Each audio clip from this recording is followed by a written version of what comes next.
Hello friends, welcome to Jenvita creations. ಇವತ್ತಿನ ಡಿಸೈನ್ನ ಹಾಕೋದಕ್ಕೆ ಈ ರೀತಿದು ಫ್ಲವರ್ ಬೀಡ್ಗಳನ್ನ ತೊಗೊಂಡಿದ್ದೀನಿ. ನೀಡಲ್ ಬಂದು 10 ತೊಗೊಂಡಿದ್ದೀನಿ, 11 ಆದರೂ ಆಗುತ್ತೆ. ಇದೊಂದು ಒಂದೇ ಸ್ಟೆಪ್ಪಲ್ಲಿ ಹಾಕುವಂಥ ಕ್ರೋಶಾ ಕುಚ್ಚು ಡಿಸೈನು, ವಿತೌಟ್ ಕುಚ್ಚು ಡಿಸೈನು ಫ್ರೆಂಡ್ಸ್. ಇದಕ್ಕೆ ಕುಚ್ಚನ್ನು ಹಾಕ್ತಾ ಇಲ್ಲ, ಸೊ ತುಂಬ ಚೆನ್ನಾಗಿ ಬರುತ್ತೆ, ಯೂನಿಕ್ಕಾಗಿ ಕಾಣಿಸುತ್ತೆ. ನಾನಿಲ್ಲಿ ಮೊದಲಿಗೆ ಲಾಕ್ ಮಾಡ್ತಾಯಿದ್ದೀನಿ. ಲಾಕ್ ಆದಮೇಲೆ ಅದ್ರ ಪಕ್ಕದಲ್ಲಿ ಒಂದ್ಸಲ ಸಿಂಗಲ್ ಕ್ರೋಶನ ಮಾಡ್ತಾಯಿದ್ದೀನಿ. ನೀವು ಹಾಕ್ಕೊಳ್ಬೇಕಿದ್ರೆ ಒಂದೇ ಸಲ ಸಿಂಗಲ್ ಕ್ರೋಶನ ಮಾಡ್ಕೊಳ್ಳಿ ಸಾಕು. 2 ಸಲ ಸಿಂಗಲ್ ಕ್ರೋಶ ಆದಮೇಲೆ ಸ್ವಲ್ಪ ಥ್ರೆಡ್ನ ಮೇಲೆತ್ತಿ ಬೀಡನ್ನ ಹಾಕ್ತಾ ಇದ್ದೀನಿ. ಇಲ್ಲಿ ಫ್ಲವರ್ ಬೀಡ್ ಬದಲಿಗೆ ನೀವು ರೌಂಡ್ ಶೇಪ್ ಬೀಡ್ಗಳಾದರೂ ತಗೊಳ್ಬೋದು, ಅಥವಾ ಇದಕ್ಕಿಂತ ಬಿಗ್ ಸೈಜ್ ಬೀಡ್ಗಳಾದರೂ ತಗೊಳ್ಬೋದು. ಒಂದು ಬೀಡನ್ನ ಥ್ರೆಡ್ ಒಳಗಡೆ ಹಾಕ್ಕೊಳ್ತಾ ಇದ್ದೀನಿ. ಬೀಡನ್ನ ಥ್ರೆಡ್ ಒಳಗಡೆ ಹಾಕ್ಕೊಂಡು ಬೀಡ್ ಲಾಕ್ ಮಾಡಿ ಅದನ್ನು ಸ್ಟ್ರೈಟಾಗಿ ಇಟ್ಕೊಂಡು ಬಟ್ಟೆ ಮೇಲೆ ಲಾಕ್ ಮಾಡ್ಕೊಳ್ತೀನಿ. ಈ ರೀತಿ ಸ್ಟ್ರೈಟಾಗಿ ಇಟ್ಕೊಂಡು ಬಟ್ಟೆ ಮೇಲೆ ಒಂದ್ಸಲ ಲಾಕ್ ಮಾಡ್ತಾ ಇದ್ದೀನಿ. ಲಾಕ್ ಆದಮೇಲೆ ಈ ರೀತಿ ಕಾಣಿಸುತ್ತೆ ಇದು.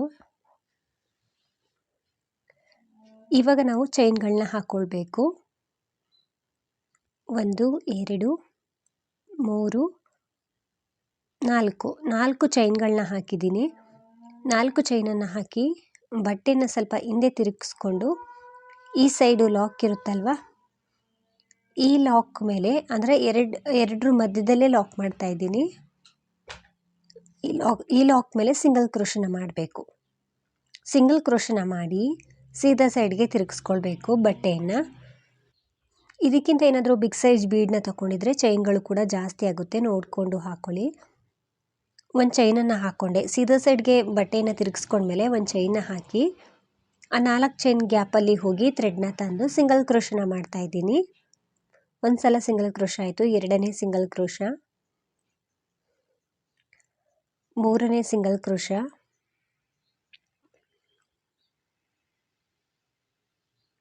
ನಾಲ್ಕನೇ ಸಿಂಗಲ್ ಕ್ರೋಶ,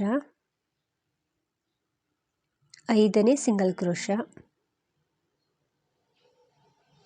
ಇನ್ನೂ ಒಂದು ಸಲ ಮಾಡ್ಕೊಳ್ತೀನಿ. ಒಟ್ಟು 6 ಸಿಂಗಲ್ ಕ್ರೋಶ ಮಾಡ್ಬೋದು. ಇಲ್ಲಿ 6 ಸಲ ಸಿಂಗಲ್ ಕ್ರೋಶನ ಮಾಡ್ಕೊಂಡಿದ್ದೀನಿ. 6 ಸಲ ಸಿಂಗಲ್ ಕ್ರೋಶ ಆದಮೇಲೆ ಇವಾಗ ನಾನು ಒಂದು ಚೈನನ್ನು ಹಾಕ್ಕೊಳ್ತಿದ್ದೀನಿ. ಒಂದು ಚೈನ್ನ ಹಾಕ್ಕೊಂಡು ಬಟ್ಟೆನ ಮತ್ತೆ ಹಿಂದೆ ತಿರುಗಿಸ್ಕೊಂಡು ಸೂಜಿ ಮೇಲೆ ಥ್ರೆಡನ್ನು ಸುತ್ಕೊಳ್ತೀನಿ. ಇನ್ನೂ ಒಂದು ಚೈನ್ನ ಹಾಕ್ಕೊಳ್ತಿದ್ದೀನಿ, ಅಂದರೆ 2 ಚೈನ್ನ ಹಾಕಬೇಕು. ಸೂಜಿ ಮೇಲೆ ಥ್ರೆಡನ್ನು ಸುತ್ತಕೊಂಡು ಇಲ್ಲಿ ಆ ಚೈನ್ ಕೆಳಗಡೆ ಫಸ್ಟ್ ಒಂದು ಹೋಲ್ ಗ್ಯಾಪ್ ಇರುತ್ತಲ್ವ, ಅದರೊಳಗಡೆ ನಿಡಲ್ನ ಹಾಕಿ ಥ್ರೆಡ್ನ ತಂದು ಡಬಲ್ ಕ್ರೋಶ ಕಂಬನ ಮಾಡ್ತಾಯಿದ್ದೀನಿ. 2 ದಾರದಿಂದ ಒಂದು ಮತ್ತೆರಡು ದಾರದಿಂದ ಒಂದು ಮಾಡಿದ್ರೆ ಡಬಲ್ ಕ್ರೋಶ ಕಂಬ ಆಗುತ್ತೆ. ಮತ್ತೆ ಸೂಜಿ ಮೇಲೆ ಥ್ರೆಡನ್ನು ಸುತ್ತಕೊಂಡು ಅದ್ರ ಪಕ್ಕದ ಹೋಲ್ ಗ್ಯಾಪಲ್ಲಿ ಡಬಲ್ ಕ್ರೋಶ ಕಂಬನ ಮಾಡ್ತಾಯಿದ್ದೀನಿ. ಇವಾಗ 3ನೇ ಡಬಲ್ ಕ್ರೋಶ ಕಂಬ. ಫ್ರೆಂಡ್ಸ್, ಇದು ತುಂಬ ಈಸಿ ಡಿಸೈನು, ಹಾಗೆಯೇ ತುಂಬ ಚೆನ್ನಾಗಿ ಕಾಣಿಸುತ್ತೆ. ಮತ್ತೆ ಸೂಜಿ ಮೇಲೆ ಥ್ರೆಡನ್ನು ಸುತ್ತಕೊಂಡು ನೆಕ್ಸ್ಟ್ ಹೋಲ್ ಗ್ಯಾಪಲ್ಲಿ ಡಬಲ್ ಕ್ರೋಶ ಕಂಬ, ಅಂದರೆ ಸಿಂಗಲ್ ಕ್ರೋಶ ಮಾಡಿರ್ತೀವಲ್ಲ ಫಸ್ಟಿಗೆ, ಅದರೊಳಗಡೆ ನಾವು ಡಬಲ್ ಕ್ರೋಶ ಕಂಬನ ಮಾಡ್ತಾ ಬರಬೇಕು. ಮತ್ತೆ ಸೂಜಿ ಮೇಲೆ ಥ್ರೆಡನ್ನು ಸುತ್ತಕೊಂಡು ನೆಕ್ಸ್ಟ್ ಹೋಲ್ ಗ್ಯಾಪಲ್ಲಿ ಡಬಲ್ ಕ್ರೋಶ ಕಂಬ. ನಾನಿವಾಗ 6ನೇ ಸಿಂಗಲ್ ಕ್ರೋಶದ ಮೇಲೆ ಡಬಲ್ ಕ್ರೋಶ ಕಂಬನ ಮಾಡ್ತಾ ಇದ್ದೀನಿ. ಇಲ್ಲಿ ಇನ್ನೂ ಒಂದು ಡಬಲ್ ಕ್ರೋಶ ಮಾಡ್ಕೊಳ್ತೀನಿ, ಅಂದರೆ ಸೀದಾ ಸೈಡ್ಗೆ ತಿರುಗಿಸ್ಕೊಳ್ತೀವಲ್ಲ ಒಂದು ಚೈನ್ನ ಹಾಕ್ಕೊಂಡು, ಅಲ್ಲೊಂಥರ ಲೂಪ್ ಥರ ಇರುತ್ತೆ, ಅದರಲ್ಲೂ ಕೂಡ ಒಂದು ಕಂಬನ ಮಾಡ್ಕೊಳ್ತೀನಿ. ಒಟ್ಟು 7 ಡಬಲ್ ಕ್ರೋಶ ಕಂಬ ಬರುತ್ತೆ ಈ ಸ್ಟೆಪ್ಪಲ್ಲಿ, ಅಂದರೆ ಸೆಕೆಂಡ್ ಸ್ಟೆಪ್ಪಲ್ಲಿ. ಒಟ್ಟು 7 ಡಬಲ್ ಕ್ರೋಶ ಕಂಬ ಆಗಿದೆ. ಕಂಬ ಆದಮೇಲೆ ಮತ್ತೆ ನಾನು 3 ಚೈನ್ನ ಹಾಕ್ಕೊಳ್ತಿದ್ದೀನಿ. ಸೀದಾ ಸೈಡ್ಗೆ ತಿರುಗಿಸ್ಕೊಳ್ಬೇಕು 3 ಚೈನ್ನ ಹಾಕೊಂಡ್ಮೇಲೆ. ಇವಾಗ ಸೂಜಿ ಮೇಲೆ ಥ್ರೆಡನ್ನು ಸುತ್ತಕೊಂಡು ಆ 3 ಚೈನ್ ಕೆಳಗಡೆ ಇರುವಂಥ ಫಸ್ಟ್ ಲೂಪಲ್ಲಿ, ಅಂದರೆ ಫಸ್ಟ್ ಹೋಲ್ ಕಾಣಿಸುತ್ತಲ್ವ, ಅದರೊಳಗಡೆ ಡಬಲ್ ಕ್ರೋಶ ಕಂಬನ ಮಾಡಬೇಕು. 2 ಲೂಪಿಂದ ಒಂದು ಮತ್ತೆರಡು ಲೂಪಿಂದ ಒಂದು ಸಲ ಥ್ರೆಡನ್ನು ಮೇಲೆ ಪಾಸ್ ಮಾಡಿಕೊಂಡ್ರೆ ಡಬಲ್ ಕ್ರೋಶ ಕಂಬ ಆಗುತ್ತೆ. ಕಂಬ ಆದಮೇಲೆ ನಾನು 3 ಚೈನ್ನ ಹಾಕ್ತಾ ಇದ್ದೀನಿ. ಡಬಲ್ ಕ್ರೋಶ ಕಂಬ ಮಾಡಿ 3 ಚೈನ್ನ ಹಾಕಿ ಆ 2 ಲೂಪ್ ಮಧ್ಯದಲ್ಲಿ ನಿಡಲ್ನ ಹಾಕಬೇಕು. ಅಂದರೆ ಆ ಡಬಲ್ ಕ್ರೋಶದ ಕಂಬದ ಕೆಳಗಡೆ ನಿಡಲ್ನ ಹಾಕಿ ಥ್ರೆಡ್ನ ತಂದು ಲಾಕ್ ಮಾಡಿದ್ರೆ ಒಂದು ಪಿಕೋಟ್ ಆಗುತ್ತೆ. ಮತ್ತೆ ಸೂಜಿ ಮೇಲೆ ಥ್ರೆಡ್ಡನ್ನು ಸುತ್ತಕೊಂಡು ಅದ್ರ ಪಕ್ಕದ ಹೋಲಲ್ಲಿ ನಿಡಲ್ನ ಹಾಕಿ ಥ್ರೆಡ್ನ ತಂದು ಡಬಲ್ ಕ್ರೋಶೆ ಕಂಬ ಆದಮೇಲೆ 3 ಚೈನ್ನ ಹಾಕಬೇಕು. 3 ಚೈನ್ ಹಾಕಿ ಅದೇ ಕಂಬಕ್ಕೇನೆ ಲಾಕ್ ಮಾಡಬೇಕು. ಮತ್ತೆ ಸೂಜಿ ಮೇಲೆ ಥ್ರೆಡ್ಡನ್ನು ಸುತ್ತಕೊಳ್ತೀನಿ. ಅದ್ರ ಪಕ್ಕದ ಕಂಬದ ಮೇಲೆ ಡಬಲ್ ಕ್ರೋಶೆ ಕಂಬ. ಇಲ್ಲಿ ನಾವು ಬ್ಯಾಕ್ ಸೈಡಿಂದ ಡಬಲ್ ಕ್ರೋಶೆ ಕಂಬ ಮಾಡಿರೋದ್ರಿಂದ ರೈಟ್ ಸೈಡಿಂದ ಅದು ಹೋಲ್ ಗ್ಯಾಪ್ ಚೆನ್ನಾಗಿ ಕಾಣಿಸುತ್ತೆ. ಅದರೊಳಗಡೆ ಮತ್ತೆ ನಾವು ಡಬಲ್ ಕ್ರೋಶೆ ಕಂಬ ಮಾಡಿ ಪಿಕೋಟ್ನ ಮಾಡೋದಷ್ಟೇ. ಸೊ ಕಂಬ ಆದಮೇಲೆ 3 ಚೈನ್ನ ಹಾಕಬೇಕು, ಅದೇ ಕಂಬಕ್ಕೇ ಲಾಕ್ ಮಾಡಬೇಕು. ಯಾವುದೇ ಕಂಬವನ್ನು ಸ್ಕಿಪ್ ಮಾಡೋ ಹಾಗಿಲ್ಲ. ಅಂದರೆ ಕಂಬದ ಮೇಲೆ ಹೋಲ್ ಗ್ಯಾಪ್ ಇರುತ್ತಲ್ವ, ಅದನ್ನು ಸ್ಕಿಪ್ ಮಾಡೋ ಹಾಗಿಲ್ಲ. ಎಲ್ಲ ಕಂಬದ ಮೇಲೂ ಕೂಡ ಪಿಕಾಟ್ ಬರಬೇಕು. ಡಬಲ್ ಕ್ರೋಶೆ ಕಂಬನ ಮಾಡಿ 3 ಚೈನ್ನ ಹಾಕಿ ಅದೇ ಕಂಬಕ್ಕೆ ಲಾಕ್ ಮಾಡೋದು. ಬೇಕು ಅಂದರೆ ಬೀಡನ್ನ ಹಾಕ್ಕೊಳ್ಬೋದು ಫ್ರೆಂಡ್ಸ್. ಇಲ್ಲಿ ಮಧ್ಯದಲ್ಲಿ ನಾನಿಲ್ಲಿ ಆರ್ಚ್ಗೆ ಯಾವುದೇ ಬೀಡ್ಗಳನ್ನ ಹಾಕ್ತಾ ಇಲ್ಲ. ಸೊ ಕಂಬನ ಮಾಡಿ 3 ಚೈನ್ನ ಹಾಕಿ ಅದೇ ಕಂಬಕ್ಕೆ ಲಾಕ್ ಮಾಡ್ತಾ ಇದ್ದೀನಿ. ಎಲ್ಲ ಕಂಬದ ಮೇಲೂ ಕೂಡ ಪಿಕೋಟ್ನ ಮಾಡಿದ್ದೀನಿ.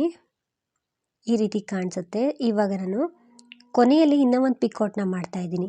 ಅಂದರೆ 7 ಪಿಕೋಟ್ ಆಗಿದೆ. ಇವಾಗ 8ನೇ ಪಿಕೋಟ್ನ ಮಾಡೋದಕ್ಕೆ ಇಲ್ಲಿ ನಾವು ಏನು 2 ಚೈನ್ನ ಹಾಕಿರ್ತೀವಲ್ಲ ಅದ್ರ ಮೇಲೂ ಕೂಡ ನಾನು ಡಬಲ್ ಕ್ರೋಶೆ ಕಂಬ ಮಾಡಿ 3 ಚೈನ್ನ ಹಾಕ್ತಾ ಇದ್ದೀನಿ. ಅದು ನಮಗೆ ಒಂದೇ ಲೂಪಲ್ಲಿ 2 ಪಿಕೋಟ್ ಬಂದಿದೆ ಅಂತ ಕಾಣಿಸುತ್ತೆ. ಬಟ್ ರೈಟಲ್ಲೂ ಕೂಡ ಅದೇ ರೀತಿ ಇರುತ್ತಲ್ವ, ಹಾಗಾಗಿ ಈ ಕೊನೆಯಲ್ಲೂ ಕೂಡ ನಾವು ಪಿಕೋಟ್ನ ಮಾಡಿಕೊಂಡ್ರೆ ತುಂಬ ಚೆನ್ನಾಗಿ ಕಾಣಿಸುತ್ತೆ ಫಿನಿಶಿಂಗು. ಹಾಗಾಗಿ ಆ ಕೊನೆಯಲ್ಲಿ ಆ 2 ಚೈನ್ ಮೇಲೂ ಕೂಡ ಒಂದು ಡಬಲ್ ಕ್ರೋಶೆ ಕಂಬ ಮಾಡಿ ಅದಕ್ಕೇ 3 ಚೈನ್ನ ಹಾಕಿ ಪಿಕೋಟ್ನ ಮಾಡಿಕೊಂಡೆ. ಇವಾಗ ಒಂದು ಚೈನ್ನ ಹಾಕಿ ಥ್ರೆಡ್ಡನ್ನು ಕಟ್ ಮಾಡ್ಕೊಳ್ತಿದ್ದೀನಿ. ಥ್ರೆಡ್ಡನ್ನು ಕಟ್ ಮಾಡಿ ನಿಡಲ್ನ ನಮ್ಮ ಸೈಡ್ ಎಳ್ಕೊಂಡ್ರೆ ಅದು ಟೈಟಾಗಿ ಕೂರುತ್ತೆ. ನಮಗೆ ಆರ್ಚ್ ಈ ರೀತಿ ಕಾಣಿಸುತ್ತೆ. ಈ ಥ್ರೆಡ್ಡನ್ನು ಕಟ್ ಮಾಡಿರ್ತೀವಲ್ಲ ಅದನ್ನು ಸ್ವಲ್ಪ ಹಿಂದೆ ತಗೊಂಡೋಗಿ ಸ್ವಲ್ಪ ಗಮ್ ಹಾಕಿ ನೀಟಾಗಿ ಅಂಟಿಸ್ಕೊಳ್ಬೇಕು. ಫ್ರೆಂಡ್ಸ್, ಇದೊಂದು ಯೂನಿಕ್ ಆಗಿ ಕಾಣಿಸುತ್ತೆ. ಕುಚ್ಚು ಬೇಡ, ಹೆಚ್ಚಾಗಿ ಬೀಡ್ಸ್ಗಳು ಬೇಡ. ಸ್ವಲ್ಪ ದೂರದಲ್ಲಿ ಈ ರೀತಿ ಆರ್ಚ್ಗಳಿದ್ರೆ ಚೆನ್ನಾಗಿ ಕಾಣಿಸುತ್ತೆ ಕೆಲವೊಂದು ಸೀರೆಗಳಿಗೆ. ಸೊ ಎಲ್ಲ ರೀತಿ ಸೀರೆಗಳಿಗೂ ಟ್ರೈ ಮಾಡ್ಬೋದು. ಕುಚ್ಚೆಲ್ಲ ಫೋಲ್ಡ್ ಆಗುತ್ತೆ ಮತ್ತು ನೀಟಾಗಿ ಫಿನಿಶಿಂಗ್ ಬರೋದಿಲ್ಲ ಅನ್ನೋರು ಈ ರೀತಿ ಡಿಸೈನ ಟ್ರೈ ಮಾಡ್ಬೋದು. ಇದೇನು ಫೋಲ್ಡ್ ಆಗೋದಿಲ್ಲ, ತುಂಬ ಚೆನ್ನಾಗಿ ಕಾಣಿಸುತ್ತೆ. ಹಾಗೆಯೇ ನಾವು ಈ ಥರ ಡಿಸೈನ್ಗಳನ್ನ ರಿಂಗ್ಗಳಿಗಾಗಿರ್ಬೋದು ಹಾಗೆಯೇ ಮಾಡಿ ನಂತರ ಅಟ್ಯಾಚ್ ಮಾಡ್ತಿದ್ದೋ. ಬಟ್ ಇದರಲ್ಲಿ ನಾನು ಬಟ್ಟೆಗೆ ಡೈರೆಕ್ಟಾಗಿ ಈ ರೀತಿ ಆರ್ಚನ್ನು ಮಾಡ್ತಾಯಿದ್ದೀನಿ. ಸ್ಟಾರ್ಟಿಂಗ್ ಥ್ರೆಡ್ ಇರುತ್ತಲ್ವ, ಸ್ಟಾರ್ಟಿಂಗ್ ಮೊದಲು ಸಿಂಗಲ್ ಕ್ರೋಶೆ ಮಾಡ್ಕೊಳ್ತೀವಲ್ಲ ಅದನ್ನು ಕೂಡ ಸ್ವಲ್ಪ ಹಿಂದೆ ಗಮ್ ಹಾಕಿ ನೀಟಾಗಿ ಅಂಟಿಸ್ಕೊಳ್ಬೇಕು. ಈ ರೀತಿ ಕಾಣಿಸುತ್ತೆ. ಸೊ ತುಂಬ ಚೆನ್ನಾಗಿ ಬರುತ್ತೆ ಫ್ರೆಂಡ್ಸ್. ನಾನು ಆವಾಗಲೇ ಹೇಳಿದೆ, ಸ್ಟಾರ್ಟಿಂಗ್ 2 ಸಲ ಸಿಂಗಲ್ ಕ್ರೋಶೆ ಮಾಡಬೇಡಿ, ಒಂದೇ ಸಲ ಸಿಂಗಲ್ ಕ್ರೋಶೆ ಮಾಡಿಕೊಂಡು ಬೀಡನ್ನ ಹಾಕ್ಕೊಂಡ್ರೆ ಇನ್ನೂ ತುಂಬ ಚೆನ್ನಾಗಿ ಕಾಣಿಸುತ್ತೆ.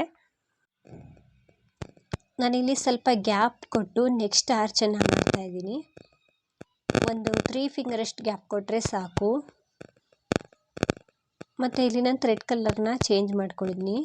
ಸೊ ಸೇಮ್ ಡಿಸೈನೇ. ಬಟ್ಟೆ ಮೇಲೆ ನಿಡಲ್ನ ಚುಚ್ಚಿ ಥ್ರೆಡ್ನ ತಂದು ಮೊದಲಿಗೆ ಲಾಕ್ ಮಾಡಬೇಕು. ಇಲ್ಲಿ ನಾನು ಒಂದೇ ಸಲ ಸಿಂಗಲ್ ಕ್ರೋಶೆ ಮಾಡ್ಕೊಂಡಿದ್ದು, ಬಟ್ ಸ್ಟಾರ್ಟಿಂಗ್ ಆರ್ಚಲ್ಲಿ 2 ಸಲ ಮಾಡ್ಕೊಂಡಿದ್ದೆ. ಸೊ ಒಂದೇ ಸಲ ಮಾಡಿಕೊಂಡ್ರೆ ಸಾಕು. ಲಾಕ್ ಆದಮೇಲೆ ಒಂದು ಬೀಡನ್ನ ಹಾಕ್ಕೊಳ್ತಾ ಇದ್ದೀನಿ. ಫ್ರೆಂಡ್ಸ್, ಇದಕ್ಕಿಂತ ನೀವು ಬಿಗ್ ಸೈಜ್ ಬೀಡನ್ನ ತೊಗೊಂಡು ಇದೇ ಆರ್ಚನ್ನು ಮಾಡ್ಬೋದು. ಆರ್ಚು ಕೂಡ ಸ್ವಲ್ಪ ಬಿಗ್ ಸೈಜಲ್ಲೇ ಬರುತ್ತೆ. ಒಂದು ಬೀಡನ್ನ ಹಾಕ್ಕೊಂಡು ಬೀಡನ್ನ ಲಾಕ್ ಮಾಡಿ, ಲಾಕ್ ಆದಮೇಲೆ ಅದನ್ನು ಸ್ಟ್ರೈಟಾಗಿ ಇಟ್ಕೊಂಡು ಬಟ್ಟೆ ಮೇಲೆ ಲಾಕ್ ಮಾಡ್ತಾ ಇದ್ದೀನಿ. ಬಟ್ಟೆ ಮೇಲೆ ಒಂದ್ಸಲ ಲಾಕ್ ಮಾಡಿ, ಅಂದರೆ ಸಿಂಗಲ್ ಕ್ರೋಶನ ಮಾಡಿ ಇವಾಗ ಬೀಡ್ ಕೆಳಗಡೆ ಚೈನ್ಗಳನ್ನ ಹಾಕಬೇಕು. 1 2 3 4 ಚೈನ್ಗಳನ್ನ ಹಾಕಿ ಸ್ವಲ್ಪ ಬಟ್ಟೆಯನ್ನು ಹಿಂದೆ ತಿರುಗಿಸ್ಕೊಂಡು ಈ ಸೈಡು ಒಂದು ಸಿಂಗಲ್ ಕ್ರೋಶನ ಮಾಡಬೇಕು. ಈ ಲಾಕ್ ಮೇಲೆ ಒಂದ್ಸಲ ಸಿಂಗಲ್ ಕ್ರೋಶನ ಮಾಡಬೇಕು. ಸಿಂಗಲ್ ಕ್ರೋಶನ ಮಾಡಿ ಇವಾಗ ಸೀದಾ ಸೈಡ್ಗೆ ತಿರುಗಿಸ್ಕೊಳ್ಬೇಕು. ಸೀದಾ ಸೈಡ್ಗೆ ತಿರುಗಿಸ್ಕೊಂಡ್ಮೇಲೆ ನಾನು ಇವಾಗ ಚೈನ್ಗಳನ್ನ ಹಾಕ್ತಾಯಿದ್ದೀನಿ. ಒಂದು ಚೈನನ್ನು ಹಾಕಿ ಬೀಡ್ ಕೆಳಗಡೆ ಹಾಕಿರುವಂಥ 4 ಚೈನ್ ಗ್ಯಾಪಲ್ಲಿ ಸಿಂಗಲ್ ಕ್ರೋಶನ ಮಾಡ್ತಾಯಿದ್ದೀನಿ. ಒಂದು ಸಲ ಸಿಂಗಲ್ ಕ್ರೋಶ ಆಯಿತು, ಎರಡನೇ ಸಿಂಗಲ್ ಕ್ರೋಶ, ಮೂರನೇ ಸಿಂಗಲ್ ಕ್ರೋಶ, ನಾಲ್ಕನೇ ಸಿಂಗಲ್ ಕ್ರೋಶ, ಐದನೇ ಸಿಂಗಲ್ ಕ್ರೋಶ. ಸೊ ಆದಷ್ಟು ಈ ರೀತಿ ಗಂಟಿದ್ರೆ ಹಿಂದೆ ಹೋಗೋ ರೀತಿ ಮಾಡ್ಕೊಳ್ಳಿ. ಕೊನೆಯಲ್ಲಿ ಸ್ವಲ್ಪ ಗಮ್ ಹಾಕಿ ಅಂಟಿಸ್ಕೊಳ್ಬೇಕು. ಆರನೇ single crochet. So starting arch ರೀತಿಯೇ ಇಲ್ಲೂ ಕೂಡ 6 ಸಲ ಸಿಂಗಲ್ ಕ್ರೋಶನ ಮಾಡಿದ್ದೀನಿ 4 ಚೈನ್ ಗ್ಯಾಪಲ್ಲಿ. ಈ ರೀತಿ ಗಂಟಿರುತ್ತಲ್ವ ಆದಷ್ಟು ಹಿಂದೆ ಬರೋ ಹಾಗೆ ಮಾಡ್ಕೊಳ್ಳಿ. 6 ಸಲ ಸಿಂಗಲ್ ಕ್ರೋಶ ಆದಮೇಲೆ ನಾನು ಇವಾಗ ಚೈನ್ಗಳನ್ನ ಹಾಕ್ತಾಯಿದ್ದೀನಿ. 1 2 ಚೈನ್ಗಳನ್ನ ಹಾಕಿ ಸ್ವಲ್ಪ ಬಟ್ಟೆಯನ್ನು ಹಿಂದೆ ತಿರುಗಿಸ್ಕೊಂಡು ಇಲ್ಲಿ ರೈಟ್ ಸೈಡಿಂದ ಸಿಂಗಲ್ ಕ್ರೋಶ ಮಾಡಿರ್ತೀವಲ್ಲ ಅದರೊಳಗಡೆ ಡಬಲ್ ಕ್ರೋಶ ಕಂಬಗಳನ್ನ ಮಾಡ್ತಾ ಹೋಗಬೇಕು. ಸೊ ಈ 2 ಚೈನ್ ಕೆಳಗಡೆ ಫಸ್ಟು ಹೋಲ್ ಗ್ಯಾಪ್ ಏನಿದೆ ಅದರೊಳಗಡೆ ನಿಡಲ್ನ ಹಾಕಿ ಥ್ರೆಡ್ನ ತಂದು ಡಬಲ್ ಕ್ರೋಶ ಕಂಬನ ಮಾಡ್ತಾಯಿದ್ದೀನಿ. ಡಬಲ್ ಕ್ರೋಶ ಕಂಬ ಮಾಡಬೇಕು, ಮತ್ತು ಸೂಜಿ ಮೇಲೆ ಥ್ರೆಡನ್ನು ಸುತ್ತಕೊಂಡು ನೆಕ್ಸ್ಟ್ ಹೋಲ್ ಗ್ಯಾಪಲ್ಲಿ ಡಬಲ್ ಕ್ರೋಶ ಕಂಬನ ಮಾಡಬೇಕು. ಎಲ್ಲ ಸಿಂಗಲ್ ಕ್ರೋಶದ ಮೇಲೂ ಕೂಡ ಡಬಲ್ ಕ್ರೋಶ ಕಂಬ ಮಾಡಬೇಕು. ನಾನು ಇದನ್ನು ಪೂರ್ತಿಯಾಗಿ ಹಾಕ್ಕೊಳ್ತೀನಿ. ಸೂಜಿ ಮೇಲೆ ಥ್ರೆಡನ್ನು ಸುತ್ತಕೊಂಡು ಡಬಲ್ ಕ್ರೋಶ ಕಂಬಗಳನ್ನ ಮಾಡಬೇಕು. ಫ್ರೆಂಡ್ಸ್, ಇಲ್ಲಿ ನಾನು ಎಲ್ಲ ಕಂಬದ ಮೇಲೂ ಕೂಡ ಮಾಡ್ಕೊಂಡಿದ್ದೀನಿ. ಇಲ್ಲಿ ನಾವು ಒಂದು ಚೈನನ್ನು ಹಾಕ್ಕೊಂಡಿರ್ತೀವಲ್ಲ, ಸಿಂಗಲ್ ಕ್ರೋಶ ಆದಮೇಲೆ ಲೆಫ್ಟಿಗೆ ತಿರುಗಿಸ್ಕೊಳ್ಳೋದಕ್ಕೆ ಚೈನ್ಗಳನ್ನ ಹಾಕಿರ್ತೀವಲ್ಲ, ಆ ಗ್ಯಾಪಲ್ಲೂ ಕೂಡ ಒಂದು ಡಬಲ್ ಕ್ರೋಶ ಕಂಬನ ಮಾಡಿಕೊಂಡೆ. ಒಟ್ಟು 7 ಡಬಲ್ ಕ್ರೋಶ ಕಂಬ ಬರುತ್ತೆ. ಇವಾಗ ನಾನು ಮತ್ತೆ ಸೀದಾ ಸೈಡ್ಗೆ ತಿರುಗಿಸ್ಕೊಂಡು 3 ಚೈನ್ನ ಹಾಕ್ಕೊಳ್ತಾ ಇದ್ದೀನಿ. ಸೊ ಈ ಸ್ಟೆಪ್ಪಲ್ಲಿ ಪಿಕಾಟ್ ಬರುತ್ತೆ. ಫಸ್ಟ್ ಸ್ಟೆಪ್ಪಲ್ಲಿ ಸಿಂಗಲ್ ಕ್ರೋಶ, ಅದಾದಮೇಲೆ ಡಬಲ್ ಕ್ರೋಶ ಕಂಬ, ಅದಾದಮೇಲೆ ಡಬಲ್ ಕ್ರೋಶಕ್ಕೆ ಪಿಕಾಟ್ನ ಮಾಡ್ಕೊಳ್ಳೋದು. ಆ 3 ಚೈನ್ ಕೆಳಗಡೆ ಫಸ್ಟ್ ಲೂಪ್ ಕಾಣಿಸುತ್ತಲ್ವ, ಅದರಲ್ಲಿ ಮೊದಲಿಗೆ ಡಬಲ್ ಕ್ರೋಶ ಕಂಬನ ಮಾಡಿ 3 ಚೈನ್ನ ಹಾಕಿ ಪಿಕಾಟ್ನ ಮಾಡ್ಕೊಳ್ತಿದ್ದೀನಿ. ಈ ರೀತಿ ಪಿಕಾಟ್ ಆಗುತ್ತೆ. ಮತ್ತು ಸೂಜಿ ಮೇಲೆ ಥ್ರೆಡನ್ನು ಸುತ್ತಕೊಂಡು ಅದ್ರ ಪಕ್ಕ ನೆಕ್ಸ್ಟ್ ಲೂಪಲ್ಲಿ ಡಬಲ್ ಕ್ರೋಶ ಕಂಬ ಆದಮೇಲೆ 3 ಚೈನ್ನ ಹಾಕಬೇಕು. ಅದೇ ಕಂಬಕ್ಕೇ ಲಾಕ್ ಮಾಡಬೇಕು. ಇದರಲ್ಲಿ ಸ್ವಲ್ಪ ಗ್ರ್ಯಾಂಡಾಗಿ ಬೇಕು ಅಂದರೆ ನೀವು ಪಿಕಾಟ್ ಮಧ್ಯದಲ್ಲಿ ಒಂದು ಬೀಡನ್ನ ಹಾಕ್ಕೊಳ್ಬೋದು, ಅಥವಾ ಎಲ್ಲ ಪಿಕಾಟ್ ಒಳಗಡೆನೂ ಕೂಡ ಬೀಡ್ಗಳನ್ನ ಹಾಕ್ಕೊಂಡು ಮಾಡ್ಕೊಳ್ಬೋದು. ನಾನಿಲ್ಲಿ ಪೂರ್ತಿಯಾಗಿ ಹಾಕ್ಕೊಂಡು ಬಂದು ಕೊನೆಯಲ್ಲಿ ಒಂದು ಚೈನನ್ನು ಹಾಕಿ ಎಕ್ಸ್ಟ್ರಾ ಥ್ರೆಡನ್ನು ಕಟ್ ಮಾಡ್ಕೊಳ್ತಿದ್ದೀನಿ. ಫ್ರೆಂಡ್ಸ್, ಇಲ್ಲಿ 8 ಪಿಕಾಟ್ ಬರುತ್ತೆ ಕೊನೆಯಲ್ಲಿ. ಈ ರೀತಿ ಕಾಣಿಸುತ್ತೆ. ಆ ಥ್ರೆಡನ್ನು ಹಿಂದೆ ಸ್ವಲ್ಪ ಗಮ್ ಹಾಕಿ ನೀಟಾಗಿ ಅಂಟಿಸ್ಕೊಳ್ಬೇಕು.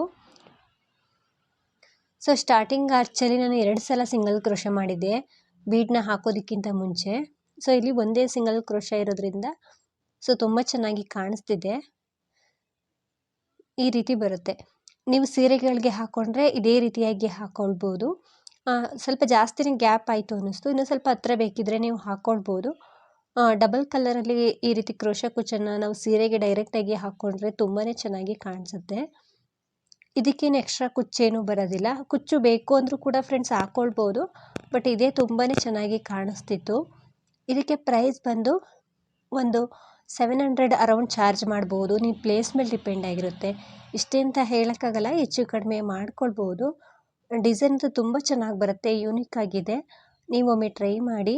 ಹಾಗೆಯೇ ಈ ಡಿಸೈನ್ ಎಲ್ರಿಗೂ ಕೂಡ ಇಷ್ಟ ಆಗಿದೆ ಅಂದ್ಕೊಳ್ತೀನಿ. ನೀವೇನಾದರೂ ಫಸ್ಟ್ ಟೈಮ್ ನೋಡ್ತಿದ್ರೆ, ಹೊಸಬ್ರಾಗಿದ್ದರೆ ಪ್ಲೀಸ್ ನಮ್ಮ ಚಾನಲ್ನ ಸಬ್ಸ್ಕ್ರೈಬ್ ಮಾಡಿ, ಸಪೋರ್ಟ್ ಮಾಡಿ.